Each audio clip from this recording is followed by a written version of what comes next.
ભારતીય જનતા પાર્ટીમાંથી હું રાજીનામું આપું છું। મારું નામ આલિકભાઈ રાજસીભાઈ સિસોદિયા ઉર્ફે હું બચુભાઈ સિસોદિયા। નગર પંચાયતમાં હું સદસ્ય તરીકે હતો। તાલુકા પંચાયતમાં હું કારોબારી તરીકે હતો। કારોબારીનો ચેરમેન તરીકે મેં ફરજ બજાવી।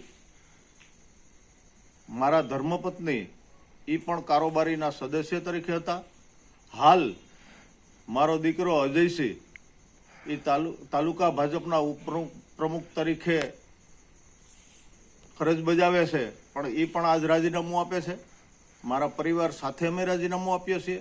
રાજીનામું આપવાનું કારણ એક જ છે કે આજ જે ખેડૂત ઉપર અન્યાય થાય છે, ખેડૂતને જે લાભ મળવો જોઈએ એ આ સરકારની અંદર લાભ નથી મળતો, તો હું એક ખેડૂતના દીકરા તરીકે મને બહુ આત્માને દુઃખ થયું છે, મને બહુ ખીજ આવી છે। એને કારણે હું રાજીનામું આપું છું। ગરીબ માણસોના કોઈ કામ નથી થતા।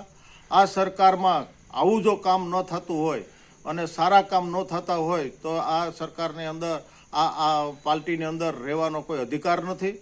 એટલા માટે હું રાજીનામું આપું છું।